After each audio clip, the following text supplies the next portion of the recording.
PSC tips and ട്രിക്സിലേക്ക് ഏവർക്കും സ്വാഗതം. വരുന്ന അസിസ്റ്റന്റ് സെയിൽസ്മാൻ പരീക്ഷയ്ക്ക് തയ്യാറെടുക്കുന്നവർക്ക് വേണ്ടിയിട്ടുള്ള ക്ലാസ്സുകളാണ് നമ്മൾ നൽകിക്കൊണ്ടിരിക്കുന്നത്. അപ്പോൾ എങ്ങനെയാണ് നമ്മുടെ ചാനലിലൂടെ ക്ലാസ്സുകൾ മുന്നോട്ട് പോയിക്കൊണ്ടിരിക്കുന്നത് എന്നുള്ള കാര്യങ്ങളൊക്കെ പറഞ്ഞുകൊണ്ട് നമ്മളൊരു സ്റ്റഡി പ്ലാൻ ലൈവ് സെഷൻ ചെയ്തിട്ടുണ്ടായിരുന്നു. അപ്പോൾ അത് കണ്ടു കാണുമെന്ന് വിശ്വസിക്കുന്നു. കാണാത്തവരുണ്ടെങ്കിൽ തീർച്ചയായിട്ടും കാണുക. പിന്നെ നമ്മുടെ ടെലഗ്രാമിൽ എല്ലാവരും ജോയിൻ ചെയ്യുക കേട്ടോ. കാരണം നിങ്ങൾ ഓരോ ദിവസവും പഠിക്കേണ്ട ടോപ്പിക് ഏതാണ് എന്നുള്ളത് നമ്മൾ ടെലഗ്രാമിലാണ് മെസ്സേജ് ചെയ്യുന്നത്. സോ ടെലഗ്രാമിൻ്റെ ലിങ്ക് ഞാൻ താഴെ ഡിസ്ക്രിപ്ഷൻ ബോക്സിലും കമൻറ്റ് ബോക്സിൽ ഫസ്റ്റ് കമൻ്റ് ആയിട്ടും കൊടുത്തിട്ടുണ്ട്. അപ്പോൾ ടെലഗ്രാമിൽ നമ്മൾ മെൻഷൻ ചെയ്തിട്ടുള്ള ടോപ്പിക്കിൻ്റെ ക്ലാസ് പിറ്റേ ദിവസം കാലത്ത് നമ്മൾ അപ്ലോഡ് ചെയ്യും. ക്ലാസ് കണ്ട് നിങ്ങൾ നോട്ട്സ് തയ്യാറാക്കി പഠിക്കും. അതിനുശേഷം ആ ദിവസം തന്നെ രാത്രി 8 മണിക്ക് നമ്മൾ പഠിച്ച ടോപ്പിക്കുമായി ബന്ധപ്പെട്ട മുൻവർഷ ചോദ്യങ്ങൾ, അതായത് PSC ഏറ്റവും റീസെൻ്റ് ആയിട്ട് നടത്തിയിട്ടുള്ള പരീക്ഷകളിൽ ചോദിച്ചതും നമ്മുടെ അസിസ്റ്റന്റ് സെയിൽസ്മാൻ പരീക്ഷയുടെ സിലബസ് പ്രകാരം നടന്നിട്ടുള്ള പരീക്ഷകൾ, ഇപ്പോൾ 10th മെയിൻസ്, അതുപോലെ തന്നെ സെക്രട്ടേറിയറ്റ് OAL, LDC പോലുള്ള പരീക്ഷകൾക്ക് ചോദിച്ചിട്ടുള്ള ആ ഭാഗത്തു നിന്നുള്ള ചോദ്യങ്ങൾ, ഇതെല്ലാം നമ്മൾ രാത്രി 8 മണിയുടെ ലൈവിൽ ഡിസ്കസ് ചെയ്യുന്നുണ്ട്. കൂടാതെ ഇനി വരുന്ന ക്ലാസ്സുകളിൽ new SCRT, current affairs, English, maths, Malayalam ഇതിൻ്റെ എല്ലാം ക്ലാസ്സുകൾ നമ്മൾ പ്രൊവൈഡ് ചെയ്യുന്നതായിരിക്കും. അപ്പോൾ ഇതുവരെയും ഫോളോ ചെയ്യാത്തവരുണ്ടെങ്കിൽ ഫോളോ ചെയ്യുക. ഇന്ന് മുതൽ സ്റ്റാർട്ട് ചെയ്താലും നിങ്ങൾക്ക് നമ്മുടെ കൂടെ എത്താൻ വേണ്ടി പറ്റുന്നതാണ്. നല്ലൊരു റാങ്കിലോട്ട് എത്താൻ വേണ്ടിയിട്ട് ഹെൽപ്പ് ചെയ്യും. ഓക്കെ, അപ്പോൾ എന്തായാലും കൃത്യമായിട്ട് ഫോളോ ചെയ്യുക. പിന്നെ നമ്മുടെ ക്ലാസ്സുകളൊക്കെ ഇഷ്ടമാവുകയാണെങ്കിൽ എല്ലാവരും ഒന്ന് ലൈക്ക് ചെയ്യുക. മാക്സിമം പേരിലോട്ടൊന്ന് ഷെയർ ചെയ്ത് കൊടുക്കുക. നിങ്ങളുടെ സജഷൻസ് ഒക്കെ താഴെ കമൻറ്റായിട്ട് അറിയിക്കുക കേട്ടോ. ഓക്കെ, അപ്പോൾ നമുക്ക് എന്തായാലും ഇന്നത്തെ ക്ലാസ് സ്റ്റാർട്ട് ചെയ്യാം. ഓക്കെ, അപ്പോൾ ഇന്നത്തെ ക്ലാസ് എന്ന് പറയുന്നത് മലയാളത്തിൽ നമ്മൾ കഴിഞ്ഞ ദിവസം ഒറ്റപ്പദമാണ് പഠിച്ചത്. ഇന്നത്തെ ക്ലാസ്സിൽ നമ്മൾ പര്യായമാണ് പഠിക്കുന്നത്. അപ്പോൾ ഒരുപാട് പര്യായ പദങ്ങൾ നമുക്ക് പഠിക്കാനുണ്ട്. അപ്പോൾ PSC ഇപ്പോൾ ഏറ്റവും ലേറ്റസ്റ്റ് ആയിട്ട് നടത്തിയിട്ടുള്ള പരീക്ഷകളിൽ ചോദിച്ചിട്ടുള്ള ക്വസ്റ്റ്യൻസ്, അതിൻ്റെ റിലേറ്റഡ് ആയിട്ടുള്ള പോയിന്റ്സ്, അതല്ലാതെ നമുക്ക് ഓർത്ത് വെക്കേണ്ട കുറച്ച് ഇമ്പോർട്ടൻ്റ് ആയിട്ടുള്ള SCRT ബേസ് ചെയ്തിട്ടുള്ള പര്യായ പദങ്ങൾ, ചെറിയ കണക്ഷൻസ് ഒക്കെ യൂസ് ചെയ്തിട്ട് ഞാൻ പറഞ്ഞു തരുന്നുണ്ട്. ഓക്കെ, അപ്പോൾ ക്ലാസ് മുഴുവനായിട്ടും കാണുക, നോട്ട്സ് റെഡിയാക്കിയിട്ട് പഠിക്കുക. ഓക്കെ, അപ്പോൾ നമുക്ക് സ്റ്റാർട്ട് ചെയ്യാം. അപ്പോൾ ക്ലാസ് ഒക്കെ ഇഷ്ടമാവുന്നുണ്ടെങ്കിൽ ലൈക്ക് ചെയ്യാനും ഷെയർ ചെയ്യാനും കമൻറ്റ് ചെയ്യാനും ഒന്നും ആരും മറക്കരുതേ. ഓക്കെ, അപ്പോൾ ആദ്യത്തെ ചോദ്യം, സൂര്യൻ എന്ന പദത്തിൻ്റെ പര്യായം അല്ലാത്തത് ഏത്? സൂര്യൻ എന്ന് പറയുന്നത് എപ്പോഴും ചോദിക്കുന്ന ഒരു വേർഡാണ് കേട്ടോ. സൂര്യൻ എന്ന് പറയുന്ന പദത്തിൻ്റെ പര്യായം അല്ലാത്തതാണ് ചോദിച്ചിരിക്കുന്നത്. ഉത്തരം എന്താ? ഉത്തരം ഓപ്ഷൻ D ആണ്. 4 മാത്രമാണ് പര്യായം അല്ലാത്തത്. ഏതാണ് 4 മാത്രം? സുധാംശു എന്ന് വെച്ചാൽ എന്താണ്? ചന്ദ്രൻ എന്നാണ് അർത്ഥം. ചന്ദ്രന്റെ പര്യായ പദമാണ് സുധാംശു എന്ന് പറയുന്നത്. ബാക്കിയെല്ലാം സൂര്യന്റെ പര്യായ പദമാണ്. അർക്കൻ, ആദിത്യൻ, മിഹിരൻ, ഇതൊക്കെ എന്താണ്? സൂര്യനാണ്. സൂര്യന്റെ മറ്റു പര്യായങ്ങൾ എന്തൊക്കെയാ? രവി, ദിനകരൻ, ദിവാകരൻ, ഭാസ്കരൻ, തരണി, പകലോൻ, ഇതെല്ലാം എന്താ? സൂര്യന്റെ പര്യായ പദങ്ങളാണ്. അപ്പോൾ നമുക്ക് ആദിത്യൻ എന്നുള്ളത് നമുക്ക് അറിയുന്നതാണ് അല്ലേ. അർക്കനും നമ്മൾ കേട്ടിട്ടുണ്ട്. ആദിത്യൻ, അർക്കൻ, ഇതൊക്കെ നമ്മൾ കേട്ടിട്ടുണ്ട്. സൂര്യനാണ്. ദെൻ ദിനകരൻ എന്ന് പറയുമ്പോൾ നമുക്ക് ഒരു ദിനം നമ്മൾ തുടങ്ങുന്നത് എങ്ങനെയാ? സൂര്യോദയത്തിലൂടെയാണ് അല്ലേ. സൂര്യൻ ഉദിക്കുമ്പോഴാണ് ഒരു ദിനം തുടങ്ങുന്നത്. ആ ഒരു രീതിയിൽ ദിനകരൻ ഓർക്കാം. അതേപോലെ ദിവാകരൻ, ഒരു ദിവസം തുടങ്ങുന്നത് സൂര്യൻ ഉദിക്കുമ്പോഴാണ്. അങ്ങനെ നമുക്ക് ദിവാകരൻ വേണമെങ്കിൽ ഓർക്കാം അല്ലേ. പകല് കാണുന്നത് ആരെയാ? പകല് കാണുന്നയാള് സൂര്യനാണ് അല്ലേ. ഇപ്പൊ പകലോൻ എന്നറിയപ്പെടുന്നത് സൂര്യനാണ്. ദെൻ തരണി, ഭാസ്കരൻ, രവി, ഇതെല്ലാം എന്താണ്? മിഹിരൻ എന്താണ്? സൂര്യനാണ്. ഓക്കെ, ഓർത്തിരിക്കണം കേട്ടോ. സൂര്യൻ എപ്പോഴും ചോദിക്കുന്നതാണ്. അപ്പൊ സൂര്യന്റെ പര്യായ പദങ്ങൾ ഒന്നുകൂടെ പറയാം. അർക്കൻ, ആദിത്യൻ, മിഹിരൻ, രവി, ദിനകരൻ, ദിവാകരൻ, ഭാസ്കരൻ, തരണി, പകലോൻ. ഓക്കെ, അടുത്ത ചോദ്യം നോക്കാം. ഭൂമിയുടെ പര്യായ പദം അല്ലാത്തത് ഏത്? ഭൂമിയുടെ പര്യായ പദം അല്ലാത്തതാണ് ചോദിച്ചിരിക്കുന്നത്. അല്ലാത്തത് ഏതാ? ഓപ്ഷൻസ് കാണുമ്പോൾ തന്നെ നിങ്ങൾക്ക് അറിയും. ഓപ്ഷൻ D ആണ്. ജനിത്രി എന്ന് പറഞ്ഞു കഴിഞ്ഞാൽ എന്താ? അമ്മയുടെ പര്യായ പദമാണ് ജനിത്രി എന്ന് പറയുന്നത്. ജനിത്രി എന്ന് പറഞ്ഞാൽ അമ്മയാണ്. ജനിത്രി. അതുപോലെ ജനയിത്രി അല്ലെ. ജനിത്രി, ജനനി, ഇതെല്ലാം എന്താണ്? അമ്മയുടെ പര്യായമാണ്. അതുപോലെ തന്നെ പ്രസു, തായ, ഇതെല്ലാം എന്താണ്?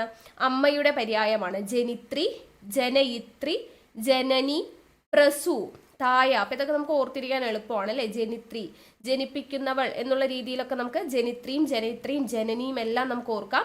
ദെൻ പ്രസു അല്ലേ, പ്രസവിക്കുന്നത് അമ്മമാരാണ് എന്നുള്ള രീതിയിൽ നമുക്ക് പ്രസു ഓർത്തിരിക്കാം. തായ് പിന്നെ നമുക്ക് അറിയുന്നതാണ് അല്ലേ, തായ എന്ന് വെച്ച് കഴിഞ്ഞാൽ അമ്മയാണ് എന്നുള്ളത് നമുക്ക് അറിയുന്നതാണ്. ഓക്കെ, പിന്നെ ബാക്കിയെല്ലാം ഭൂമിയുടെ പര്യായ പദങ്ങളാണ്. ധരണി, വസുധ, മേദിനി ഇതെല്ലാം എന്താണ്, ഭൂമിയുടെ പര്യായ പദമാണ്. മറ്റുള്ള വേർഡ്സും കൂടെ നമുക്ക് നോക്കാം.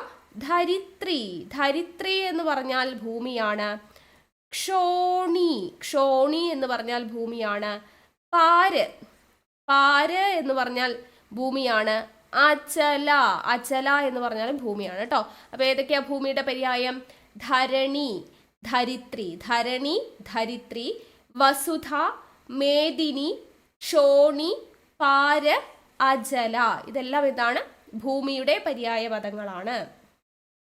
അടുത്ത ചോദ്യം, സൂര്യന്റെ പര്യായമല്ലാത്ത പദം. തൊട്ടു മുൻപ് പറഞ്ഞതേ ഉള്ളൂ, സൂര്യൻ എപ്പോഴും ചോദിക്കുന്നതാ.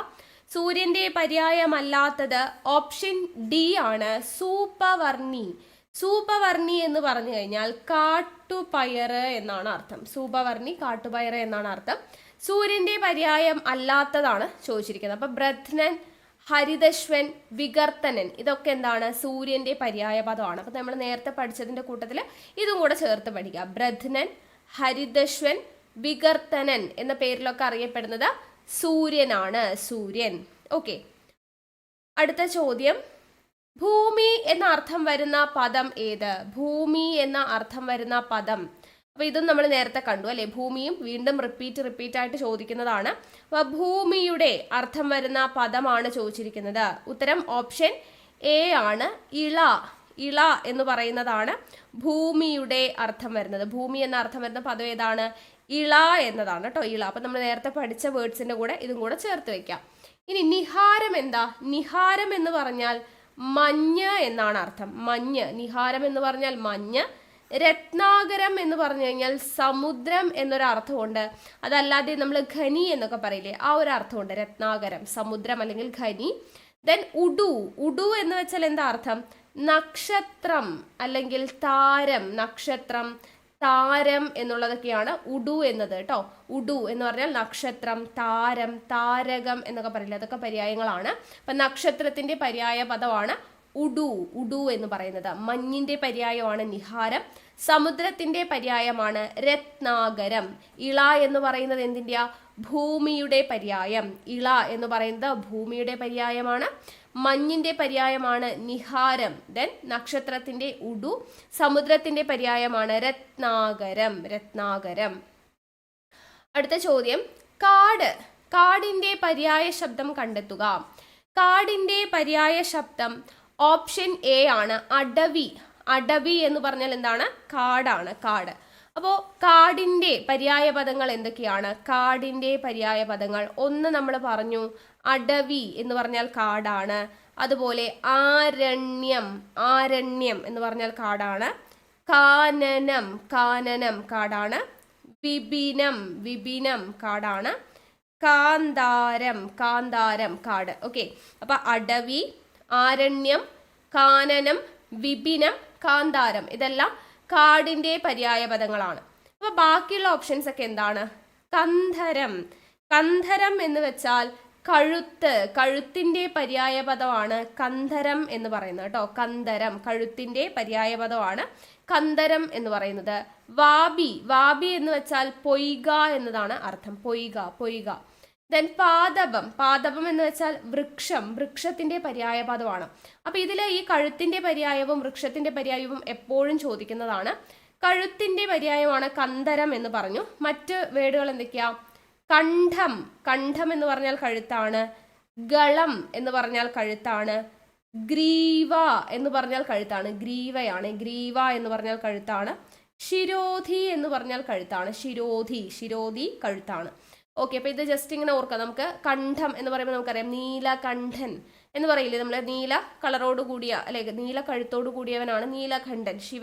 ശിവനെ നമ്മൾ പറയാറുണ്ട്. അപ്പൊ കണ്ഠം നമുക്ക് ഓർക്കാം. ഗളം, ഗളം എന്ന് പറയുമ്പോൾ നമുക്ക് ഇപ്പോൾ തൊണ്ടവേദനയൊക്കെ വരുന്ന സമയത്ത് നമ്മൾ എന്താണ് ഗാർഗിൾ ചെയ്യും അല്ലെ, ചൂടുവെള്ളമൊക്കെ വെച്ച് നമ്മൾ ഗാർഗിൾ ചെയ്യും. അപ്പോൾ ഗാർഗിൾ ചെയ്യുമ്പോൾ ഇങ്ങനെ ഗളഗള എന്നുള്ളൊരു ശബ്ദമൊക്കെ അല്ലേ വരുന്നത്. അപ്പോൾ കഴുത്തിൽ നിന്നാണ് എന്നുള്ള രീതിയിലൊക്കെ തൊണ്ടയും കഴുത്തൊക്കെ ആയിട്ടൊന്ന് കണക്ട് ചെയ്ത് കഴിഞ്ഞാൽ ഗളം നമുക്ക് കിട്ടും. പിന്നെ ഗ്രീവ, ഗ്രീവ, ഗ്രീ എന്ന് പറയുമ്പോൾ നമുക്ക് പെട്ടെന്ന് ഗ്രീൻ ടീ ആയിട്ടൊന്ന് കണക്ട് ചെയ്യാം. ഗ്രീൻ ടീ നമ്മൾ കുടിക്കുന്നത് എങ്ങനെയാ? നമ്മുടെ തൊണ്ടയിലൂടെ, അതായത് കഴുത്തുമൊക്കെ ആയിട്ടൊന്ന് കണക്ട് ചെയ്യുക. അപ്പോൾ ഗ്രീവ എന്നുള്ളത് കിട്ടും. ദെൻ ശിരോധി ഓർത്തിരിക്കുക കേട്ടോ. അപ്പോൾ കഴുത്തിൻ്റെ പര്യായ പദങ്ങളാണ് കന്ധരം, കണ്ഠം, ഗളം, ഗ്രീവ, ശിരോധി എന്നിവ. ദെൻ വൃക്ഷത്തിൻ്റെ പര്യായമാണ് പാദപം എന്ന് പറഞ്ഞു. അതേപോലെ തന്നെ തരു എന്ന് വെച്ചാൽ വൃക്ഷമാണ്, ദ്രുമം എന്ന് വെച്ചാൽ വൃക്ഷമാണ്, ശാഖി എന്ന് വെച്ചാൽ വൃക്ഷമാണ്, വിടപി എന്ന് പറഞ്ഞാൽ വൃക്ഷമാണ് കേട്ടോ. എന്തൊക്കെയാണ്? പാദപം എന്ന് പറഞ്ഞാൽ വൃക്ഷമാണ്. ദെൻ തരു വൃക്ഷമാണ്, ദ്രുമം വൃക്ഷം, ശാഖി എന്ന് പറഞ്ഞാൽ വൃക്ഷം, വിടപി എന്ന് പറഞ്ഞാലും വൃക്ഷമാണ് എന്നുള്ളത് ഓർത്തിരിക്കുക. അടുത്ത ചോദ്യം, നദിയുടെ പര്യായ പദം അല്ലാത്തത് ഏതാണ്? നദിയുടെ പര്യായം അല്ലാത്തതാണ് ചോദിച്ചിരിക്കുന്നത്. അല്ലാത്തത് ഏതാ? ഓപ്ഷൻ ഡി ആണ്, പയോദമാണ്. പയോദം എന്ന് വെച്ചാൽ മേഘമാണ്. മേഘത്തിന്റെ പര്യായ പദമാണ് പയോദം എന്ന് പറയുന്നത് കേട്ടോ. മേഘത്തിന്റെ പര്യായ പദമാണ് പയോദം. അപ്പൊ ബാക്കി ഇവിടെ നമുക്ക് തന്നിരിക്കുന്നതിൽ ധുനി എന്ന് പറയുന്നത് എന്താണ്? നദിയാണ്. നദി. ഓക്കെ, ഇപ്പൊ നദിയാണ്. ദ്വീപവതി, സ്രോതസ്, ധുനി, ഇതെല്ലാം നദിയാണ്. അപ്പൊ നദിയുടെ മറ്റു പര്യായങ്ങൾ പറയാം. സരിത്ത് എന്ന് പറഞ്ഞാൽ നദിയാണ്. നിർഝരി എന്ന് പറഞ്ഞാൽ നദിയാണ്, നിർഝരി. ആപക നദിയാണ്. തരംഗിണി നദിയാണ്. തടിനി എന്ന് പറഞ്ഞാൽ നദിയാണ്. ധുനി നമ്മൾ പറഞ്ഞു. ദെൻ പുഴ എന്ന് പറഞ്ഞു കഴിഞ്ഞാൽ നദിയാണ് എന്നുള്ളത് ഓർത്തിരിക്കുക. ഓക്കെ, അപ്പോൾ ഇവിടെ നമുക്ക് ഇത് ജസ്റ്റ് ഇങ്ങനെ ഓർക്കാം. ആപക എന്ന് പറഞ്ഞാൽ നദിയാണ്. അപ്പോൾ നമുക്ക് ഈ നദിയിലൊക്കെ നദിയുടെ ഒഴുക്കിലൊക്കെ പെട്ട് കഴിഞ്ഞാൽ ഭയങ്കര ആപത്താണ് അല്ലേ? അപ്പോൾ ആപത്ത് വരും. നദിയിലൊക്കെ കളിച്ചു കഴിഞ്ഞാൽ ആപത്ത് വരും എന്നുള്ള രീതിയിൽ ആപക എന്നത് ഓർക്കാം. തരംഗിണി, നമ്മളിപ്പോൾ ഒരു ചിത്രമൊക്കെ വരയ്ക്കുമ്പോൾ നമ്മൾ നദിയൊക്കെ വരയ്ക്കാൻ വേണ്ടി എങ്ങനെ ഒരു തരംഗ രൂപത്തിലൊക്കെയാണ് നമ്മൾ നദിയൊക്കെ വരയ്ക്കുക. ആ ഒരു രീതിയിൽ തരംഗിണി നമുക്ക് ഓർത്തിരിക്കാം. ഓക്കെ, ദെൻ തടിനി ഓർത്തിരിക്കുക കേട്ടോ. തടിനി. വേറൊരു തടിനിയുണ്ട്. ഇങ്ങനെ എഴുതി കഴിഞ്ഞാൽ ഇതും ഒരു തടിനിയാണ്. ഈ തടിനി എന്ന് പറഞ്ഞാൽ എന്താണ്? അത് മൺപാത്രം എന്നാണ് അർത്ഥം. ഈ തടിനി എന്താണ്? മൺപാത്രമാണ്. ഈ ഡായാണെന്നുണ്ടെങ്കിൽ ഇത് നദി എന്നാണ് അർത്ഥം. ഈ തടിനി നദി, ഇതാണെങ്കിലോ മൺപാത്രം. അപ്പൊ ഇത് തെറ്റിപ്പോവാതിരിക്കാൻ വേണ്ടിയിട്ട് നിങ്ങൾ ഈ നരയൻ സിനിമയൊക്കെ കണ്ടിട്ടുണ്ടോ? നരയൻ സിനിമയിൽ ഈ നദിയിലൂടെ തടിയൊക്കെ ഒഴുകി വരുമ്പോൾ അത് പിടിക്കും അല്ലേ? അപ്പൊ ഈ തടിയൊക്കെ പിടിക്കുന്നത് നദിയിൽ നിന്നാണ്. നദിയിൽ നിന്നൊക്കെ ഒഴുകി വരുന്ന തടികളൊക്കെ പിടിക്കാറുണ്ട്. അപ്പൊ തടിനി, നദിയിൽ വരുന്നതാണ് തടി. തടി എവിടെയാണ്? നദിയിലൂടെ വരുന്ന തടീനിയൊക്കെയാണ് നമ്മൾ പിടിക്കുന്നത് അല്ലേ? മോഹൻലാൽ പിടിക്കുന്ന കണ്ടിട്ടില്ലേ നരയൻ സിനിമയിൽ? അപ്പൊ തടി ഒഴുകി വരുന്നത് നദിയിലൂടെ. അപ്പൊ ഈ തടിനിയാണ് നദി എന്ന് പറയുന്നത്. ഈ തടിനി എന്താ? അത് മൺപാത്രം എന്നുള്ളതാണ് കേട്ടോ, തടിനി. ഓക്കെ, മാറിപ്പോവാതിരിക്കാൻ വേണ്ടി ജസ്റ്റ് ഒന്ന് കണക്ട് ചെയ്യാം. അടുത്ത ചോദ്യം, ശാരിക എന്ന വാക്കിന്റെ പര്യായമല്ലാത്ത പദമേത്? ശാരിക എന്ന വാക്കിന്റെ പര്യായം അല്ലാത്തതാണ് ചോദിച്ചിരിക്കുന്നത്. ഉത്തരം ഓപ്ഷൻ ബി ആണ്. ഇപ്പൊ ശാരിക എന്ന് പറഞ്ഞു കഴിഞ്ഞാൽ കിളി എന്നുള്ള അർത്ഥമാണ് കേട്ടോ. കിളി. ഓക്കെ, മൈന, കിളി, കീരം, ശുഗം, ഇതെല്ലാം എന്താണ്? കിളി എന്നതിന്റെ പര്യായ പദമാണ് ഈ പറയുന്നതെല്ലാം. കീരം, ശുഗം എന്നൊക്കെ പറയുന്നത്. ചകോരം എന്ന് പറഞ്ഞു കഴിഞ്ഞാൽ ഈ ഉപ്പൻ എന്നൊക്കെ പറയില്ലേ? ഉപ്പൻ എന്ന് പറയുന്നതിനെയാണ് നമ്മൾ ചകോരം, ഈ ചെമ്പോത്ത് എന്നൊക്കെ പറയില്ലേ, അതിനെയാണ് നമ്മൾ ചകോരം എന്ന് പറയുന്നത് കേട്ടോ. അപ്പൊ ബാക്കി ശാരിക, കീരം, ശുഗം, കിളി, ഇതൊക്കെ ഒരേ മീനിങ് ആണ് വരുന്നത്. ഓക്കെ, അടുത്ത ചോദ്യം നോക്കാം. താഴെ കൊടുത്തിരിക്കുന്നവയിൽ നദിയുടെ പര്യായം ഏത്? കണ്ടോ, വീണ്ടും ചോദിച്ചു നദി എന്ന് പറയുന്നത്. സൂര്യൻ റിപ്പീറ്റ് ചെയ്ത് ചോദിച്ചതുപോലെ തന്നെ, ഭൂമി ചോദിച്ചതുപോലെ തന്നെ നദി ചോദിക്കുന്നുണ്ട്. നദിയുടെ പര്യായമാണ് ചോദിച്ചിരിക്കുന്നത്. നമ്മളിപ്പോൾ പറഞ്ഞില്ലേ നദിയിലൂടെ എന്താ ഒഴുകി വരുന്നത്? തടിയാണ് അല്ലെ? തടി. അപ്പൊ തടിനിയാണ് നദിയുടെ പര്യായം. പെട്ടെന്ന് കണ്ടുപിടിച്ചല്ലോ. അടുത്തത് ഇവിടെ ഓപ്ഷൻ തന്നിരിക്കുന്നത് എന്താ? തളിമം എന്ന് വെച്ച് കഴിഞ്ഞാൽ എന്താണ്? തളിമം എന്ന് വെച്ച് കഴിഞ്ഞാൽ കട്ടിൽ എന്നാണ് അർത്ഥം. ഓക്കെ, കട്ടിൽ. തളിമം കട്ടിൽ എന്നാണ് അർത്ഥം. കട്ടിലിന്റെ പര്യായമാണ് തളിമം. അതുപോലെ തന്നെ മഞ്ചം, അതുപോലെ പര്യങ്കം, അതുപോലെ തന്നെ തലിനം, ഇതെല്ലാം എന്താണ്? കട്ടിലാണ് കേട്ടോ. ഈ തലിനം, തളിമം, കട്ടിൽ, പര്യങ്കം, മഞ്ചൽ, ഇതെല്ലാം എന്താണ്? മഞ്ചം എന്നൊക്കെ പറയുന്നത് ഇതെല്ലാം കട്ടിലിന്റെ പര്യായങ്ങളാണ്. മഞ്ചം നമ്മൾ കേട്ടിട്ടുണ്ട് അല്ലേ? പര്യങ്കം പഠിച്ചിരിക്കുക. പര്യങ്കം, തലിനം, തളിമ, മഞ്ചം, പര്യങ്കം, ഇതെല്ലാം കട്ടിലിന്റെ പര്യായങ്ങളാണ്. ഇനി സൈകതം. സൈകതം എന്ന് പറഞ്ഞു കഴിഞ്ഞാൽ മണൽത്തിട്ട. മണൽത്തിട്ട, മണൽത്തിട്ടയുടെ പര്യായമാണ് സൈകതം. അതുപോലെ പുളിനം, പുളിനം എന്നും പറയും, പുളിനം. ഓക്കെ, അപ്പൊ പുളിനം, സൈകതം ഇതൊക്കെ എന്താണ്? മണൽത്തിട്ടയുടെ പര്യായങ്ങളാണ് എന്നുള്ളത് ഓർത്തിരിക്കുക. അപ്പൊ കട്ടിലിന്റെ പര്യായമാണ് തളിമം, തലിനം, മഞ്ചം, പര്യങ്കം. സൈകതം എന്ന് പറഞ്ഞാൽ മണൽത്തിട്ട, മണൽത്തിട്ടയുടെ പര്യായമാണ് സൈകതവും പുളിനവും. ഓക്കെ, സൈകതം, പുളിനം. അടുത്ത ചോദ്യം, ചുവടെ കൊടുത്തിരിക്കുന്നതിൽ കാക്കയുടെ പര്യായം അല്ലാത്തത് ഏത്? ചോദിക്കുന്ന സ്ഥിരം ചോദ്യമാണ് കാക്ക. ചുവടെ കൊടുത്തിരിക്കുന്നതിൽ കാക്കയുടെ പര്യായം അല്ലാത്തത്, കാക്കയുടെ പര്യായം അല്ലാത്തത് ഏതാ?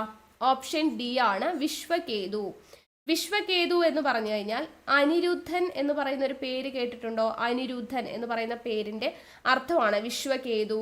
അതുപോലെ തന്നെ ഉഷാപതി എന്നൊക്കെ പറയും, ഉഷാപതി. ഋഷ്യകേതു, ഋഷ്യകേതു, ഋഷ്യകേതു അല്ലെങ്കിൽ ബ്രഹ്മസു എന്നൊക്കെ പറയും. ഓക്കെ, ബ്രഹ്മസു ഒരു ഹിന്ദു പേര്, ആ ഒരു രീതിയിലാണ്. അനിരുദ്ധൻ എന്നതിന്റെ സമാന അർത്ഥം വരുന്നതാണ് വിശ്വകേതു, ഉഷാപതി, ഋഷ്യകേതു, ബ്രഹ്മസു എന്നൊക്കെ പറയുന്നത്. ബാക്കിയെല്ലാം കാക്കയുടെ പര്യായ പദങ്ങളാണ്. ചിരഞ്ജീവി, ഏകദൃഷ്ടി, ബലിബുക്ക് എന്നൊക്കെ പറയുന്നത്. അതുപോലെ തന്നെ വായസം, വായസം എന്ന് പറഞ്ഞാൽ കാക്കയാണ്. അരിഷ്ടം എന്ന് പറഞ്ഞാൽ കാക്കയാണ്. അതുപോലെ തന്നെ കാകൻ എന്ന് പറഞ്ഞാൽ കാക്കയാണ്. കരടം എന്ന് പറഞ്ഞാൽ കാക്കയാണ്. ഓർത്തിരിക്കുക. അപ്പൊ ഇത് ജസ്റ്റ് നമുക്ക് ഓർക്കാം അല്ലെ. ഏകദൃഷ്ടി എന്ന് പറയുമ്പോൾ ചില കാക്കകളൊക്കെ ഇങ്ങനെ ഒറ്റ കണ്ണ് വെച്ച് ഇങ്ങനെ നോക്കുന്നൊക്കെ നമ്മൾ കണ്ടിട്ടുണ്ട് അല്ലെ. അപ്പൊ അങ്ങനെ നമുക്ക് ഏകദൃഷ്ടി നമുക്ക് ഓർക്കാം. പിന്നെ നമ്മൾ ബലിയിടുന്ന സമയത്തൊക്കെ ഇങ്ങനെ കൈ കൊട്ടിയിട്ട് വിളിക്കുന്ന ആരെയാണ്? കാക്കയല്ലേ വിളിക്കുന്നത്. അപ്പൊ ബലിയിടുമ്പോൾ നമുക്ക് ആവശ്യമായിട്ടുള്ളതാണ് കാക്ക എന്ന് പറയുന്നത്, അത് ഓർത്തിരിക്കാം. പിന്നെ വായസം, വായസം നമുക്ക് എങ്ങനെ ഓർക്കാം? നമുക്കറിയാം ഈ കാക്കയ്ക്ക് എന്താണ് ബലിയൊക്കെ ഇടുന്ന സമയത്ത് നമ്മൾ ചോറും ഉരുളയൊക്കെ വെക്കാറുണ്ട് അല്ലേ. അപ്പം അതിൻ്റെ കൂട്ടത്തിൽ ഒരു പായസവും കൂടെ ഉണ്ടെന്ന് വിചാരിച്ചോളൂ ബലിയിടുമ്പോൾ കേട്ടോ. പിന്നെ അരി, അരിയൊക്കെ കാക്കകളൊക്കെ കഴിക്കുമല്ലോ. അപ്പോൾ അരി ഭയങ്കര ഇഷ്ടമാണെന്ന് ഓർത്താൽ മതി. കാക്കയ്ക്ക് അരി ഇഷ്ടമാണ്, സോ അരി ഇഷ്ടം. പിന്നെ കാകൻ നമുക്കറിയാം, കരടം അല്ലേ. കാക്കയുടെ ശബ്ദം നമുക്കറിയാം, കാന്ന് കരയുമ്പോൾ ഭയങ്കര കരകരാന്നുള്ള ശബ്ദമാണ് അല്ലേ. അപ്പം അങ്ങനെ ഓർത്താൽ മതി. അപ്പം കരടം എന്നുള്ളതും കാക്കയായിട്ട് നമുക്ക് കണക്ട് ചെയ്യാം. അപ്പോൾ വായസം, അരിഷ്ടം, കാകൻ, കരടം, ബലിഭുക്ക്, ഏകദൃഷ്ടി, ചിരഞ്ജീവി ഇതെല്ലാം എന്താണ്? കാക്കയുടെ പര്യായ പദങ്ങളാണ്. അടുത്ത ചോദ്യം, മേഘം എന്ന പദത്തിന്റെ പര്യായമല്ലാത്തത് ഏത്? മേഘത്തിന്റെ പര്യായം അല്ലാത്തതാണ് ചോദിച്ചിരിക്കുന്നത്. ഉത്തരം ഓപ്ഷൻ എ ആണ്, കാഞ്ചി. കാഞ്ചി എന്ന് പറഞ്ഞു കഴിഞ്ഞാൽ നമുക്കറിയാം ഈ തോക്കിൻ്റെയൊക്കെ കാഞ്ചി വലിക്കുക എന്നൊക്കെ പറയില്ലേ, ആ കാഞ്ചി തന്നെയാണ് ഈ കാഞ്ചിയും. പിന്നെ ബാക്കിയെല്ലാം ഘനം, അഭ്രം, വാരിതം ഇതെല്ലാം എന്താണ്? മേഘത്തിന്റെ പര്യായമാണ് കേട്ടോ. വാരിതം, വാരിതം എന്ന് പറഞ്ഞാൽ മേഘമാണ്. അഭ്രം, ഘനം, അതുപോലെ തന്നെ മുകിൽ, മുകിൽ എന്ന് പറഞ്ഞു കഴിഞ്ഞാൽ മേഘമാണ്. അതുപോലെ തന്നെ ജലദം, ജലദം എന്ന് പറഞ്ഞാൽ മേഘമാണ്. ജലധാരം, ജലധാരം എന്ന് പറഞ്ഞാൽ മേഘമാണ്. ജലധരം, ജലധരം മേഘമാണ്. ഘനം നമ്മൾ പറഞ്ഞു. അംബുദം, അംബുദം എന്ന് പറഞ്ഞാൽ മേഘമാണ്. ഘനാഘനം, ഘനാഘനം എന്ന് പറഞ്ഞാൽ മേഘമാണ്. അപ്പം മുകിൽ നമ്മൾ പാട്ടിലൊക്കെ കേട്ടിട്ടുണ്ട് അല്ലേ, നീ മുകിലോ എന്നൊക്കെ പറഞ്ഞ് നമ്മൾ പാട്ട് കേട്ടിട്ടുണ്ട്. അപ്പം മേഘമാണ് മുകിൽ, മുകിൽ എന്ന് പറഞ്ഞാൽ എന്താണ്? മേഘമാണ്. ജലദം, ജലദം എന്ന് പറഞ്ഞാൽ മേഘമാണ്. അപ്പോൾ മേഘത്തിൽ നിന്നൊക്കെയാണ് ജലം അല്ലെ, മഴയൊക്കെ പെയ്യുന്നതെന്നുള്ള രീതിയിലൊക്കെ ജലദം ഓർക്കാം. ജലധരം അങ്ങനെ തന്നെ ഓർക്കാം. അംബുദം, അംബുദം എന്ന് പറഞ്ഞാൽ മേഘമാണ്. അംബുജം എന്ന് പറഞ്ഞാൽ എന്താ? അവിടെ താമരയാണ് അർത്ഥം. ഓക്കെ, അംബുദം എന്ന് പറഞ്ഞാൽ മേഘമാണ്. അംബുജം ആയി കഴിഞ്ഞാൽ അത് താമര. അപ്പോൾ ഇങ്ങനെ ഓർത്താൽ മതി, ദമ്മും ജമ്മും കൂടെ മാറാതിരിക്കാൻ. ജം എന്ന് പറയുമ്പോൾ ജലത്തിൽ, ജലത്തിൽ വളരുന്നത് എന്താ? താമര. ജലത്തിൽ ഇങ്ങനെ പാറിക്കിടക്കുന്നതാണ് താമര അല്ലെ. അപ്പൊ അങ്ങനെ ഓർത്താൽ മതി. അപ്പൊ അംബുദം എന്ന് പറഞ്ഞാൽ മേഘം, അംബുജം എന്ന് പറഞ്ഞാൽ ജലം. അതേപോലെയാണ് വാരിതം എന്ന് പറഞ്ഞാൽ മേഘമാണെന്ന് നമ്മൾ പറഞ്ഞു. വാരിജം എന്ന് പറഞ്ഞു കഴിഞ്ഞാൽ അവിടെ താമരയാണ്. അപ്പൊ ഇവിടെ ദമ്മ് ചേർത്തിട്ടുണ്ടെങ്കിൽ അതെല്ലാം മേഘവും, ജമ്മിലാണ് അവസാനിക്കുന്നെങ്കിൽ അത് താമരയുമായിരിക്കും. അപ്പൊ അംബുദം മേഘം, അംബുജം താമര. വാരിതം മേഘം, വാരിജം താമര. ഓക്കെ, അപ്പൊ ജലദം എന്ന് പറയുന്നത് എന്താ? മേഘമാണ്. അപ്പൊ ജലജം എന്ന് പറയുന്നത് എന്താണ്? അത് താമര. ഓക്കെ, അപ്പൊ ആ രീതിയിൽ ഓർത്തിരിക്കുക. അടുത്തത്, താഴെ പറയുന്നതിൽ പര്യായമല്ലാത്ത പദം ഏത്? പര്യായം അല്ലാത്തതാണ് ചോദിച്ചിരിക്കുന്നത്. തന്നിരിക്കുന്നത് കാനനം, ആനനം, വിപിനം, ആരണ്യം. ഇതിൽ പര്യായം അല്ലാത്തതാണ് ചോദിച്ചിരിക്കുന്നത്. ഏതാണ്? കേൾക്കുമ്പോൾ തന്നെ അറിയാം, നമ്മൾ തൊട്ട് മുൻപ് പറഞ്ഞു. കാനനം, വിപിനം, ആരണ്യം ഇതൊക്കെ എന്താ കാടിൻ്റെ പര്യായമാണ് അല്ലേ, കാട്. എന്നാൽ ആനനം, ആനനം എന്ന് പറഞ്ഞാൽ എന്താണ്, മുഖത്തിൻ്റെ പര്യായമാണ് ആനനം, മുഖം. മുഖത്തിൻ്റെ മറ്റു പര്യായങ്ങളാണ് വദനം, വദനം, അതുപോലെ തന്നെ വക്ത്രം, വക്ത്രം എന്ന് പറഞ്ഞാൽ മുഖമാണ്. ആസ്യം എന്ന് പറഞ്ഞാൽ മുഖമാണ്, ആസ്യം. ആനനം, വദനം, വക്ത്രം, ആസ്യം എന്നൊക്കെ പറയുന്നത് എന്താണ്, മുഖമാണ്, മുഖം. അടുത്ത ചോദ്യം, അഗ്നി അതിൻ്റെ പര്യായ പദം എഴുതാനാണ് ചോദിച്ചിരിക്കുന്നത്. അഗ്നിയുടെ പര്യായ പദം, അഗ്നിയുടെ പര്യായ പദം എന്ന് പറയുന്നത് ഓപ്ഷൻ സി ആണ്, അനലൻ, അനലൻ. അപ്പോൾ ഇവിടെ ഒരു അനിലൻ ഉണ്ട് അല്ലേ, അത് രണ്ടും കൂടെ തിരിഞ്ഞു പോകാൻ ചാൻസ് ഉണ്ട്. അനിലൻ എന്ന് പറഞ്ഞാൽ കാറ്റാണ്, അനലൻ എന്ന് പറഞ്ഞാൽ എന്താണ്, അത് അഗ്നിയാണ്. അപ്പോൾ അത് തിരിഞ്ഞു പോകാതിരിക്കാൻ എങ്ങനെ ഓർക്കാം, ഇവിടെ അനിലൻ എന്നാണ്, ഇവിടെ അനാലൻ എന്നാണ്. അപ്പോൾ അഗ്നി എന്ന് പറയുമ്പോൾ നമുക്ക് തീ അല്ലേ, അപ്പം കനൽ എന്നുമായിട്ട് കണക്ട് ചെയ്യാം. അപ്പം കനൽ എന്ന് പറയുമ്പോൾ എന്താണ്, കനല് എന്ന് പറയുമ്പോൾ നായും ലായും അല്ലേ വരുന്നത്, കനല് എന്ന് പറയുമ്പോൾ. അപ്പോൾ ആയി നായും ലായും വന്നു കഴിഞ്ഞാൽ അത് അഗ്നിയാണ്. അവിടെ വള്ളി ഉണ്ടെങ്കിൽ അത് കാറ്റാണ്. ഓക്കെ, അപ്പം കനല്, കനല് എന്ന് പറയുന്ന പോലെ അനലൻ ആണ് അഗ്നി വരുന്നത്, അനിലൻ കാറ്റാണ് എന്നുള്ളത് തിരിഞ്ഞു പോകാതിരിക്കാൻ വേണ്ടി ഓർത്തിരിക്കാം. അതേപോലെ തന്നെ പവനൻ എന്ന് പറഞ്ഞാൽ കാറ്റാണ്. ഇവിടെ അഗ്നിയെ പറയുന്നതാണ് പാവകൻ, പാവകൻ. പവനൻ എന്ന് പറഞ്ഞാൽ കാറ്റ്, പാവകൻ എന്ന് പറഞ്ഞാൽ എന്താണ്, അത് അഗ്നിയാണ്, അഗ്നി. അപ്പോൾ ഇങ്ങനെ ഓർത്താൽ മതി, ഇത് തെറ്റിപ്പോവാതിരിക്കാൻ വേണ്ടി. ഇവിടെ പവനൻ അല്ലേ, അപ്പോൾ ഇവിടെ വന എന്നുണ്ട് അല്ലേ, വന. അപ്പോൾ നമുക്ക് കാറ്റൊക്കെ കിട്ടണമെങ്കിൽ നല്ല വനം അല്ലേ, വനത്തിൻ്റെ ഏരിയയിലേക്ക്, അതായത് നല്ല കാട് മരങ്ങളൊക്കെ ഉള്ള ഏരിയ ആണല്ലോ. വനം എന്ന് പറഞ്ഞാൽ ഇഷ്ടംപോലെ മരങ്ങളാണ്. അപ്പോൾ അവിടെയാണ് നമുക്ക് നല്ല കാറ്റൊക്കെ കിട്ടുക. അപ്പോൾ പവനൻ എന്ന് പറഞ്ഞാൽ കാറ്റും, പാവകൻ എന്ന് പറഞ്ഞു കഴിഞ്ഞാൽ എന്താണ്, അത് അഗ്നിയുമാണ്, അഗ്നി. ഓക്കെ, അപ്പോൾ അതങ്ങനെ തെറ്റിക്കാതിരിക്കുക കേട്ടോ. പിന്നെ അഗ്നിയുടെ മറ്റ് വേർഡുകളാണ് ഏതൊക്കെ, ഈ പറയുന്ന ഏതാണ്, പാവകൻ നമ്മൾ പറഞ്ഞു, അനലൻ നമ്മൾ പറഞ്ഞു, അതുപോലെ തന്നെ വഹ്നി, വഹ്നി എന്ന് പറഞ്ഞാൽ എന്താണ്, അതും അഗ്നിയാണ്. വഹ്നി എന്ന് പറഞ്ഞാൽ അനലൻ, പാവകൻ ഇതൊക്കെ എന്താണ്, അഗ്നിയാണ്, അഗ്നി. കാറ്റിൻ്റേത് അനിലൻ, പവനൻ എന്ന് പറഞ്ഞു. പിന്നെ മാരുതൻ, മാരുതൻ എന്ന് പറഞ്ഞാലും കാറ്റാണ്. നമ്മൾ മന്ദമാരുതൻ എന്നൊക്കെ കേട്ടിട്ടില്ലേ, അപ്പൊ മാരുതൻ എന്താ, കാറ്റ്. അടുത്തത്, കണ്ണാടി എന്ന പദത്തിന് പര്യായമായി പറ്റാത്തത് ഏതാണ്, കണ്ണാടിയുടെ പര്യായം അല്ലാത്തതാണ് ചോദിച്ചിരിക്കുന്നത്. ഉത്തരം ഓപ്ഷൻ ഡി ആണ്, 2ഉം 4ഉം. മുകുളം, കാർമുഖം ഇത് രണ്ടുമാണ് കണ്ണാടിയുടെ പര്യായം അല്ലാത്തത്. ഇപ്പോഴും ചോദിക്കുന്നതാണ് കണ്ണാടി കേട്ടോ. അപ്പോൾ എന്താണ് കണ്ണാടിയുടെ പര്യായങ്ങൾ, ദർപ്പണമുണ്ട്, ആദർശമുണ്ട്. ദർപ്പണം, ആദർശം ഇത് രണ്ടും കണ്ണാടിയുടെ പര്യായമാണ്. ഒരെണ്ണവും കൂടി ഉണ്ട്, മുകുരം, മുകുരം. അപ്പോൾ നമ്മൾ ദർപ്പണം നമുക്കറിയാം, കേട്ടിട്ടുണ്ട് അല്ലേ. ബാക്കി ആദർശവും മുകുരവും കണ്ണാടിയാണ്. എങ്ങനെ കണക്ട് ചെയ്യാം, നമുക്കറിയാം. ഇപ്പം നമ്മുടെ മുഖത്തൊരു കുരു വന്നു എന്ന് വിചാരിക്കാം, മുഖക്കുരു. മുഖക്കുരു വന്നു കഴിഞ്ഞാൽ നമ്മളത് കണ്ണാടിയിൽ നോക്കുന്ന ഓർത്താൽ മതി. അപ്പോൾ മുഖക്കുരു മുകുരമായിട്ടൊന്ന് കണക്ട് ചെയ്യാം, മുഖക്കുരു മുകുരമായിട്ട് കണക്ട് ചെയ്യാം. മുകുരം കണ്ണാടി. പിന്നെ ആദർശം, ആദർശം എങ്ങനെ കണക്ട് ചെയ്യാം, നമുക്കിപ്പോൾ പുറത്ത് പോയിട്ട് ഒരാളുടെ മുമ്പിൽ വലിയ കാര്യമായിട്ട് അഭിപ്രായമൊന്നും പറയാൻ പറ്റാത്തവർ എന്ത് ചെയ്യും, അവർ കണ്ണാടിയുടെ മുമ്പിൽ നിന്ന് ഭയങ്കര ആദർശമൊക്കെ പ്രസംഗിക്കും. ആ ഒരു രീതിയിൽ ഓർത്തിരിക്കുക. ഓക്കെ, പുറത്ത് പോയിട്ടൊന്നും പറയാൻ പറ്റാത്തവർ അവരതെങ്ങനെ തീർക്കുന്നേ, കണ്ണാടിയുടെ മുമ്പിൽ നിന്ന് ഭയങ്കരമായിട്ട് ആദർശമൊക്കെ പറഞ്ഞു തീർക്കും അല്ലേ.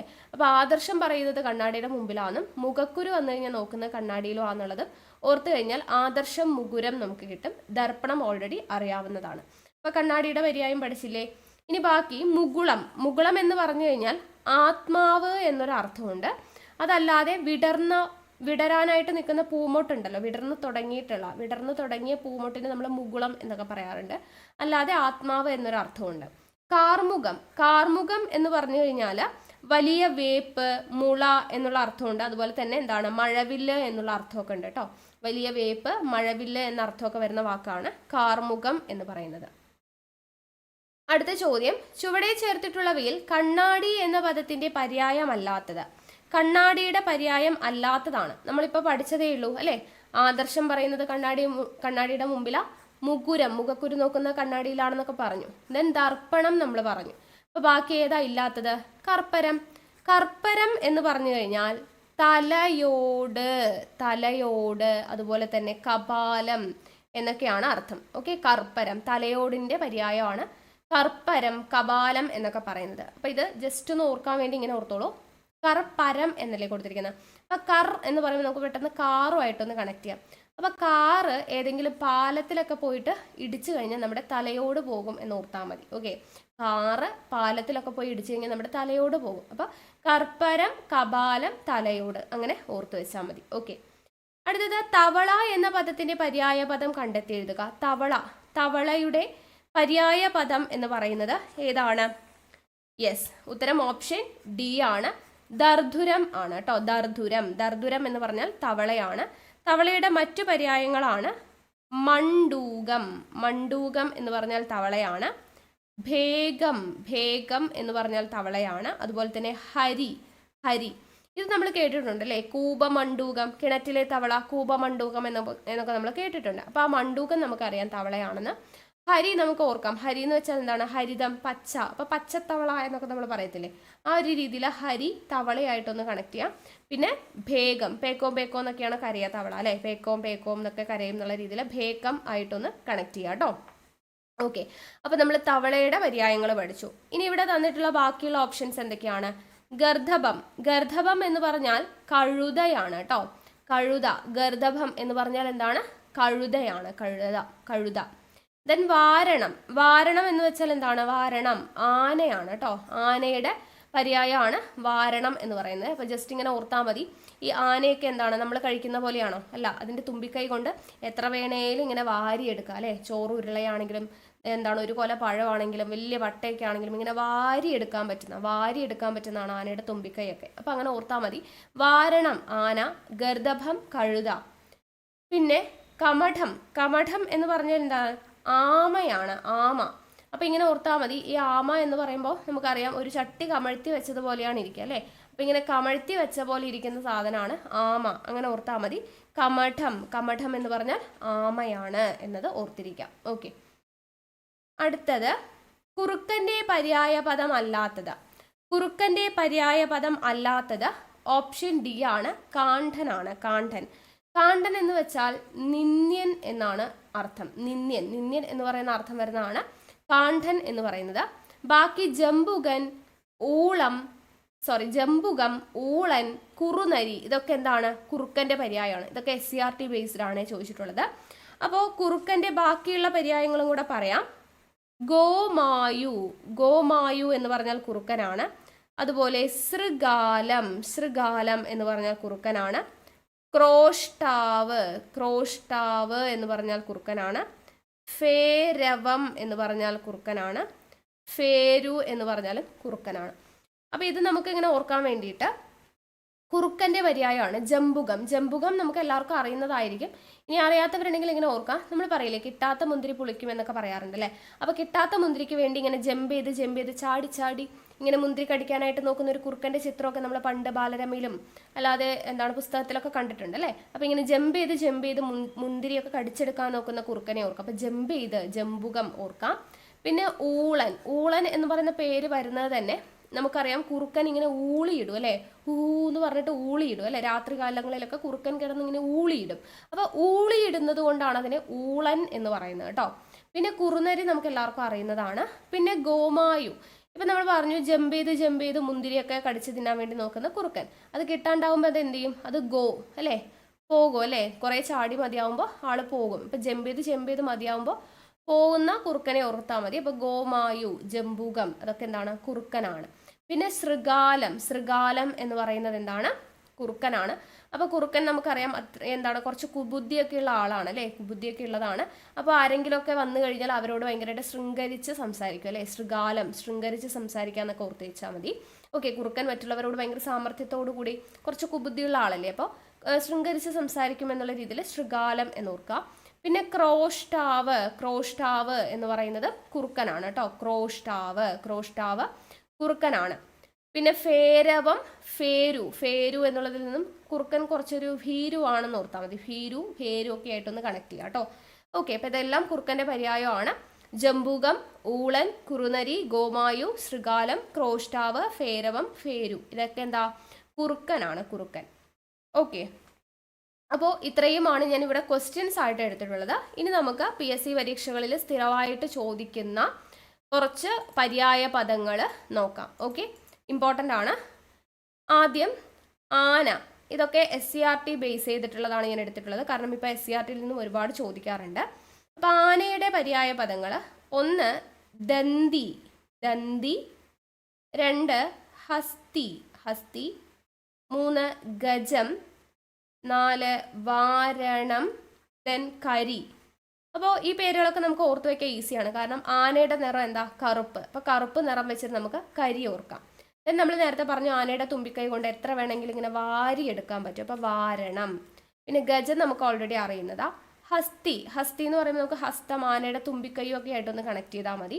പിന്നെ ദന്തി, ദന്തി എന്ന് പറയുമ്പോൾ ആനയുടെ പല്ല് അല്ലേ, ദന്ത കൊമ്പൊക്കെ ആയിട്ടൊന്ന് കണക്ട് ചെയ്ത് കഴിഞ്ഞാൽ ആന, ദന്തി എന്നുള്ളതും കിട്ടും. അപ്പം ദന്തി, ഹസ്തി, ഗജം, വാരണം, കരി എല്ലാം എന്താണ്? ആനയാണ്, ആന. ദെൻ ആട്, ആടിൻ്റെ പര്യായ പദങ്ങളാണ്: 1 ചാകം, ചാകം എന്ന് പറയുന്നത്. 2 അജം എന്ന് പറയുന്നത്. 3 മേഷം, മേഷം. അപ്പോൾ ഇങ്ങനെ ജസ്റ്റ് ഒന്ന് ഓർക്കുക. അതായത് നമ്മളിപ്പോൾ എന്താ ഈ ആടിനെയൊക്കെ കൊണ്ടുപോയിട്ട് എന്ത് ചെയ്യാറുണ്ട്? ബലി കൊടുക്കാറുണ്ട് അല്ലേ? ചില അമ്പലങ്ങളിലൊക്കെ വഴിപാടായിട്ട് നമ്മൾ കോഴി ഇറക്കലും ആടിറക്കലൊക്കെ കണ്ടിട്ടുണ്ട്. അപ്പോൾ ആട് എന്ന് പറയുന്നത് ചാകാനായിട്ട് വിധിച്ചിട്ടുള്ളൊരു മൃഗമാണ് അല്ലേ? ബലിയൊക്കെ കൊടുക്കാൻ വേണ്ടി ആടിനെ ബലി കൊടുക്കാറുണ്ട്. അപ്പോൾ ആട് ചാകുന്ന ഒരു മൃഗമാണ് അല്ലേ? എപ്പോഴും അതിന് എന്താണ് ഭയങ്കരമായിട്ട് ബലി കൊടുത്ത് അതിന് ചാകും അല്ലേ? അത് ചാകും എന്നുള്ള രീതിയിലൊക്കെ ജസ്റ്റ് നോക്കാം. അപ്പോൾ ചാകം എന്ന് ഓർക്കാം. അജം പിന്നെ നമുക്കറിയാം അല്ലേ, നമ്മൾ അജ ഗജാന്തര വ്യത്യാസം, ആടും ആനയും തമ്മിലുള്ളതെന്നൊക്കെ പറഞ്ഞ് നമ്മൾ പഠിക്കാറുണ്ട്. അപ്പോൾ അജം ആട് എന്നുള്ളത് നമുക്ക് അറിയുന്നതാണ്. ഇനി മേഷം, മേഷം എന്ന് പറയുമ്പോൾ നമുക്ക് ഇങ്ങനെ ഓർക്കാം, മേ, മേ എന്ന് പറഞ്ഞിട്ടല്ലേ ആട് കരയുന്നേ. ആട് കരയുന്നത് എങ്ങനെയാണ്? മേ എന്ന് പറഞ്ഞിട്ടാണ് കരയുക. ഓക്കെ, അപ്പോൾ ആട്, ചാകം, അജം, മേഷം എന്നുള്ളത് ഓർത്തിരിക്കാം. അടുത്തത് ഇല, ഇലയുടെ പര്യായമാണ് ചോദിച്ചിട്ടുള്ളത്. ഇലയുടെ പര്യായം പത്രം എന്ന് പറഞ്ഞാൽ ഇലയാണ്, പർണം എന്ന് പറഞ്ഞാൽ ഇലയാണ്, ദലം എന്ന് പറഞ്ഞാൽ ഇലയാണ്. അപ്പോൾ ഇല, ദലം അത് നമുക്കറിയാം, ദലമർമരം എന്നൊക്കെ നമ്മൾ കേട്ടിട്ടുണ്ട് അല്ലേ? അപ്പോൾ ഇല എന്നുള്ളതാണ്, ദലം അത് നമുക്ക് അറിയുന്നതാ. ഇനി ഇല എന്ന് പറയുന്ന പർണം, പർണം നമുക്ക് എങ്ങനെ ഓർക്കാം? ഇല കാറ്റത്തൊക്കെ ഇങ്ങനെ പറന്ന് പോകില്ലേ, പറന്ന് പോകും. അപ്പോൾ പറന്ന് പർണമായിട്ടൊന്ന് കണക്ട് ചെയ്യാം. പിന്നെ ഇല, പത്രം. നമ്മൾ ചില സമയത്ത് ഈ ചോറൊക്കെ നമ്മൾ പൊതിയത്തില്ലേ അല്ലേ? വാഴയിലയിൽ വാട്ടിയിട്ട് നമ്മൾ ചോറൊക്കെ പൊതിയുന്നത് എങ്ങനെയാണ്? ന്യൂസ് പേപ്പർ വെച്ചിട്ടല്ലേ നമ്മൾ പൊതിയുന്നത് അല്ലേ? നമ്മൾ പൊതിച്ചോറൊക്കെ ഉണ്ടാക്കുന്നത് എങ്ങനെയാണ്? ഇല വാട്ടിയിട്ട് പത്രമൊക്കെ വെച്ചിട്ടാണ് നമ്മൾ ഈ പറയുന്ന പേപ്പർ പൊതിഞ്ഞ് പൊതിച്ചോറൊക്കെ ഉണ്ടാക്കുന്നത് അല്ലേ? അപ്പോൾ ആ ഒരു രീതിയിൽ ഇലയും പത്രമൊക്കെ ആയിട്ടൊന്ന് കണക്ട് ചെയ്യുക. അപ്പോൾ ഇല, പത്രം, പർണം, ദലം. ഓക്കെ, അപ്പോൾ ഇലയുടെ പര്യായങ്ങൾ കിട്ടിയെന്ന് വിശ്വസിക്കുന്നു. അടുത്തത് കുയിൽ, കുയിലിൻ്റെ പര്യായം എന്ന് പറയുന്നത്: 1 കോകിലം, കോകിലം എന്ന് പറഞ്ഞാൽ കുയിലാണ്. പരഭൃതം, പരഭൃതം എന്ന് പറഞ്ഞാൽ കുയിലാണ്. അതുപോലെ പികം, പികം എന്ന് പറഞ്ഞാലും കുയിലാണ്. അപ്പോൾ ഇത് നിങ്ങൾക്ക് അറിയാം, കോകിലം എന്ന് പറഞ്ഞാൽ എന്താണ്? കുയിലാണെന്ന് അറിയാം. ഇല്ലെങ്കിൽ കുയിൽ കൂകും എന്നോർത്താൽ മതി. കൂകും കോകിലമായിട്ട് കണക്ട് ചെയ്യാം. പിന്നെ പരഭൃതം, പരഭൃതം എന്ന് പറയുമ്പോൾ അതെങ്ങനെ ഓർക്കാം? കുയിൽ കാക്കയുടെ കൂട്ടിൽ പോയിട്ട് മുട്ടയിടും അല്ലേ? അപ്പോൾ പര എന്ന് പറയുമ്പോൾ മറ്റൊരാളുടെ അന്യൻ്റെ കൂട്ടിൽ പോയിട്ട് മുട്ടയിടുന്നു. അപ്പോൾ പരഭൃതം അങ്ങനെ ഓർക്കാം. പിന്നെ പികം, പികം എന്ന് പറയുമ്പോൾ നമുക്ക് പീക്ക്, പീക്ക് എന്നുള്ള രീതിയിൽ ഓർക്കാം. ഭയങ്കര പീക്കായിട്ടുള്ളൊരു വോയിസ് ആണ് അല്ലേ? കുയിലിൻ്റെ ഭയങ്കര ഒരു കീ കീ എന്നുള്ള ശബ്ദമല്ലേ? പീക്ക് വോയിസ് ആണ് എന്നുള്ള രീതിയിൽ പികം ആയിട്ടൊന്ന് കണക്ട് ചെയ്യാം കേട്ടോ. അപ്പോൾ കോകിലം, പരഭൃതം, പികം, കുയിൽ എന്നുള്ളത് കിട്ടിക്കോളും. അടുത്തത് കള്ളൻ, കള്ളൻ എന്നതിൻ്റെ പര്യായ പദം എന്തൊക്കെയാണ്? തസ്കരൻ, തസ്കരൻ എന്ന് പറഞ്ഞാൽ കള്ളനാണ്. ചോരൻ എന്ന് പറഞ്ഞാൽ കള്ളനാണ്. ദസ്യു എന്ന് പറഞ്ഞാൽ കള്ളനാണ്. മോഷകൻ എന്ന് പറഞ്ഞാൽ കള്ളനാണ്. അപ്പം എങ്ങനെ ഓർത്തിരിക്കാം? കള്ളൻ, തസ്കരൻ, തസ്കരൻ നമുക്കറിയാം, തസ്കര വീരൻ എന്നൊക്കെ പറഞ്ഞ സിനിമയൊക്കെ നമ്മൾ കേട്ടിട്ടുണ്ട്. അപ്പം തസ്കരൻ കള്ളനാണ്. ചോരൻ, അപ്പം കള്ളനൊക്കെ നമ്മുടെ വീട്ടിലൊക്കെ കയറി കഴിഞ്ഞാൽ ഭയങ്കര ചോരക്കളിയായിരിക്കും അല്ലേ? പിന്നീട് അവിടെ ചോര കണ്ടിട്ടൊക്കെയാണ് മാറത്തുള്ളൂ. അപ്പം അങ്ങനെ ജസ്റ്റ് ഒന്ന് ഓർത്താൽ മതി. കള്ളൻ, ചോരനും ഒക്കെ ആയിട്ട് കണക്ട് ചെയ്യാം. പിന്നെ ദസ്യു, ദസ്യു എന്താണ്? അപ്പോൾ നമുക്ക് ജസ്റ്റ് ഇങ്ങനെ ഓർക്കാം, ദസ് എന്ന് പറയുമ്പോൾ എന്താ? 10 അല്ലേ? അപ്പോൾ 10 മണിയൊക്കെ, രാത്രി 10 മണിയൊക്കെ കഴിയുമ്പോഴാണ് കള്ളന്മാരൊക്കെ നമ്മുടെ വീട്ടിലേക്കൊക്കെ കക്കാനായിട്ട് വരിക. അപ്പോൾ അങ്ങനെ ഓർത്താൽ മതി, ദസ്യു കള്ളൻ. പിന്നെ മോഷകൻ, മോഷ്ടിക്കാൻ വരുന്നു, അപ്പോൾ മോഷകൻ ഓർക്കാലോ. അപ്പോൾ തസ്കരൻ, ചോരൻ, ദസ്യു, മോഷകൻ ഇതൊക്കെ കള്ളനാണ് എന്നത് ഓർത്തിരിക്കുക. അടുത്തത് കഴുത്ത്, കഴുത്തിൻ്റെ പര്യായ പദം എന്ന് പറയുന്നത്: 1 കണ്ഠം, നമ്മൾ നേരത്തെ പറഞ്ഞു അല്ലേ? ഗ്രീവം നമ്മൾ പറഞ്ഞു, ഗളം നമ്മൾ പറഞ്ഞു. എന്താണ്? കണ്ഠം, നീലകണ്ഠനെ ഓർത്തു. ഗ്രീളം, ഗ്രീൻ ടീ നമ്മൾ കുടിക്കുമ്പോൾ അല്ലേ? അതുപോലെ ഗാർഗിൾ ചെയ്യുമ്പോൾ ഗളഗള ശബ്ദം. അപ്പോൾ കഴുത്ത് എന്നുള്ളത് നമ്മൾ അവിടെ പഠിച്ചു. പിന്നെ കടം, കടം എന്ന് പറയുന്നതിൻ്റെ പര്യായ പദമാണ്. ഒന്ന് ഋണം, ഋണം എന്ന് പറയുന്നത്. പിന്നെ ഉദ്ധാരം, ഉദ്ധാരം എന്ന് പറഞ്ഞു കഴിഞ്ഞാൽ എന്താണ്? അത് കടമാണ് കേട്ടോ. കടം, ഋണം, ഉദ്ധാരം, കടമാണ്. എങ്ങനെ നമുക്ക് ഓർത്തിരിക്കാം? കടമൊക്കെ നമുക്ക് ഒരാളുടെ കയ്യിൽ നിന്ന് കടം കിട്ടണമെങ്കിൽ നമ്മൾ വീടിന്റെ ആധാരമൊക്കെ പണയം വെക്കേണ്ടി വരും അല്ലേ? അപ്പൊ ആധാരം പണയം വെക്കേണ്ടി വരും. അപ്പൊ ആധാരം, ഉദ്ധാരം എന്നുള്ള രീതിയിൽ കണക്ട് ചെയ്യുക. പിന്നെ ഋണം ഉണ്ടല്ലേ, ഋണം. അപ്പോൾ നമ്മൾ ഒരാളുടെ അടുത്ത് കടമൊക്കെ വാങ്ങിച്ചു കഴിഞ്ഞാൽ അത് കൊടുക്കാൻ പറ്റാതായി കഴിഞ്ഞാൽ നമ്മൾ എന്ത് ചെയ്യും? നമ്മൾ ഇച്ച, ഇറ, ഇഞ്ഞൊക്കെ വരയ്ക്കുന്നുള്ള രീതിയിൽ ഇറ് വരയ്ക്കും എന്ന് ഓർത്താൽ മതി കേട്ടോ. റ് വരയ്ക്കും എന്നുള്ള രീതിയിൽ ഋണം, ഋണം. നമ്മൾ പണം കടം വാങ്ങിച്ചിട്ട് കൊടുക്കാണ്ടിരുന്നു കഴിഞ്ഞാൽ നമ്മൾ റ് വരയ്ക്കേണ്ടി വരും. അപ്പോൾ ഋണം, ഉദ്ധാരം, ആധാരം പണയം വെക്കണം, റ് വരയ്ക്കണം, കടം. ഓക്കെ, അത് ഓർത്തിരിക്കാം, കടവുമായി ബന്ധപ്പെട്ടത്. ദെൻ നായ, നായ എന്നതിൻ്റെ പര്യായ പദം എന്ന് പറയുന്നത് ഒന്ന് സാരമേയം, സാരമേയം എന്ന് പറയുന്നത് എന്താണ്? നായയാണ്. അതുപോലെ കുക്കുരം, കുക്കുരം എന്ന് പറഞ്ഞാൽ നായയാണ്. ശ്വാനൻ, ശ്വാനൻ. അതുപോലെ തന്നെ ശുനകൻ, ശുനകൻ എന്നൊക്കെ പറഞ്ഞു കഴിഞ്ഞാൽ നായയാണ്. അപ്പോൾ നമുക്ക് ഈ ശ്വാനനും ശുനകനൊക്കെ നമ്മൾ കേട്ടിട്ടുണ്ടാവും അല്ലേ? നമ്മൾ റിംഗ് മാസ്റ്റർ സിനിമയൊക്കെ കണ്ടിട്ടുണ്ടാവും, അതിൽ പറയുന്നുണ്ട് അല്ലേ, ശ്വാനൻ ശുനകൻ എന്നൊക്കെ പറഞ്ഞിട്ട്. അപ്പോൾ അത് നമുക്കറിയാം.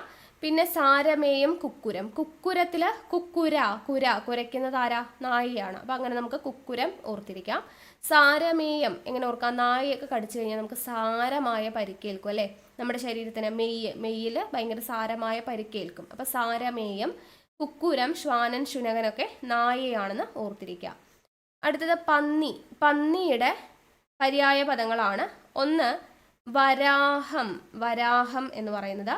അതുപോലെ സൂകരം, സൂകരമാണ് കേട്ടോ. സൂകരം എന്ന് പറയുന്നത് എന്താണ്? പന്നിയാണ്. അതുപോലെ തന്നെ കോലം, കോലം, ദംഷ്ട്രി, ഇതൊക്കെ എന്താണ്? പന്നിയുടെ പര്യായ പദങ്ങളാണ്. അപ്പൊ വരാഹം, സൂകരം, കോലം, ദംഷ്ട്രി ഇതൊക്കെ പന്നിയുടെ പര്യായങ്ങളാണ് എന്നുള്ളത് ഓർത്തിരിക്കുക കേട്ടോ. എന്തൊക്കെയാണ്? വരാഹം, സൂകരം, കോലം, ദംഷ്ട്രി എന്നിവ. ഓക്കെ, അപ്പോൾ ഈ പന്നീനെയൊക്കെ നമ്മൾ എന്താണ്? വരട്ടിയിട്ടല്ലേ കഴിക്കുന്നത്? വരട്ടിയിട്ട്. അപ്പോൾ വരട്ടിയിട്ട് വരാഹം എന്നുള്ളത് ഓർത്തിരിക്കുക. സൂകരം. അപ്പോൾ സൂകരം എന്ന് പറയുന്നത് എന്താ? എന്ന് പറയുമ്പോൾ നമുക്ക് ആയി ആലോചിക്കാം അല്ലേ? നമ്മൾ സൂലൊക്കെ പോയുമ്പോഴാണ് നമുക്ക് പന്നീനെയൊക്കെ കാണാൻ പറ്റുക അല്ലേ? നമ്മൾ കൂടുതലും സൂലൊക്കെ പോകുമ്പോഴാണ് പന്നികളെ കാണാൻ പറ്റുന്നത് എന്നുള്ള രീതിയിൽ സൂകരം എന്നുള്ളത് ഓർക്കാം. പിന്നെ പന്നിയുടെ കോലം അല്ലേ? എന്തൊരു കോലാണല്ലേ പന്നിയുടെ? ആ രീതിയിൽ ഒരു കോലം ആലോചിക്കുക. അപ്പോൾ പന്നിയുടെ കോലം എന്നുള്ളത് ഓർത്തിരിക്കാം. പിന്നെ ദംഷ്ട്രകളൊക്കെ ഉണ്ട് എന്നുള്ള രീതിയിൽ ദംഷ്ട്രി ഓർക്കാം. അപ്പം പന്നി, വരാഹം, സൂകരം, കോലം, ദംഷ്ട്രി ഇതൊക്കെ പന്നിയുടെ പര്യായ പദങ്ങളാണ്. ഇനി അടുത്തത് തലമുടി, തലമുടിയുടെ പര്യായ പദങ്ങളാണ്. ഒന്ന് ചികുരം, രണ്ട് കുന്തളം, മൂന്ന് കേശം, നാല് വേണി, അഞ്ച് കജം ഇതൊക്കെ എന്താണ്? തലമുടിയാണ്. അപ്പം ഇങ്ങനെ ഓർക്കാം, തലമുടി നമ്മൾ ചീകി വെക്കണം അല്ലേ? എപ്പോഴും ചീകി വെക്കണം. അപ്പോൾ ചീകുക, ചിഗുരം. അല്ലെങ്കിൽ തലമുടി നമ്മൾ ചീകില്ലെങ്കിൽ ചിക്ക് വരും എന്നൊക്കെ നമ്മൾ പറയില്ലേ? എന്താണ്? കെട്ടുപിടിക്കും അല്ലെങ്കിൽ ജട പിടിക്കും എന്നൊക്കെ നമ്മൾ പറയും. അപ്പോൾ ചിക്ക് വരും എന്നൊക്കെ പറയുന്നത് കേട്ടിട്ടുണ്ട്. അപ്പോൾ ചിക്ക് അല്ലെങ്കിൽ ചീകണം എന്നുള്ള രീതിയിലൊക്കെ ചിഗുരം ഓർക്കാം. പിന്നെ കുന്തളം അല്ലേ? അഴകാന കൂന്തൽ എന്നൊക്കെ കേട്ടില്ലേ? നമ്മൾ സിനിമയിലെ കോമഡിയിലൊക്കെ കേട്ടിട്ടുണ്ട് അല്ലേ? അപ്പോൾ കുന്തളം എന്താണ്? തലമുടിയാണ്. കേശഭാരം എന്നൊക്കെ നമ്മൾ കേട്ടിട്ടുണ്ട്. കേശം തലമുടിയാണ്. വേണി എന്ന് പറയുന്നത് തലമുടിയാണ്. അത് ജസ്റ്റ് ഇങ്ങനെ ഓർത്താൽ മതി. നമുക്ക് വാണിയൊക്കെ ഓപ്ഷനിൽ തരും കേട്ടോ. വാണി എന്ന് പറയുന്നതൊക്കെ തരും. അപ്പോൾ വാണിയല്ല, വേണിയാണ്.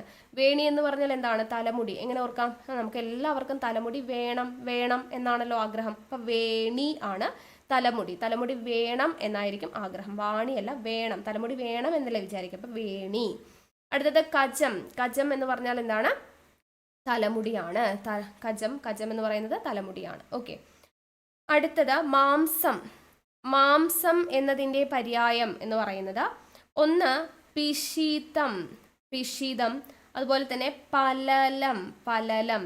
ഓക്കെ, അപ്പോൾ ഇത് ഓർക്കാൻ വേണ്ടിയിട്ട് നമ്മൾ ഇപ്പോൾ ഏതെങ്കിലുമൊക്കെ വീട്ടിൽ ഫംഗ്ഷനൊക്കെ പോയെന്ന് വിചാരിക്കും. ഇപ്പോഴല്ലെങ്കിലും പണ്ടത്തെ കാലത്തൊക്കെ എന്തെങ്കിലുമൊക്കെ ഒരു ഫംഗ്ഷന് പോയി കഴിഞ്ഞാൽ ബാക്കി സാധനങ്ങളൊക്കെ നല്ല ലാവിഷായിട്ട് വിളമ്പും. പക്ഷെ മാംസത്തിൻ്റെ ഭാഗം എത്തുമ്പോൾ നല്ല ചിക്കനോ മട്ടനൊക്കെ ആണെങ്കിൽ അവർ കുറച്ച് പിശിക്കിയിട്ടാണ് വിളമ്പുക എന്നുള്ള രീതിയിൽ ജസ്റ്റ് ഒന്ന് ഓർത്താൽ മതി. അപ്പോൾ പിശിതം നമുക്ക് ഓർക്കാം. പിശിക്ക് വിളമ്പുന്ന സാധനമാണ് മാംസം. അപ്പോൾ പിശിതം ഓർക്കുക.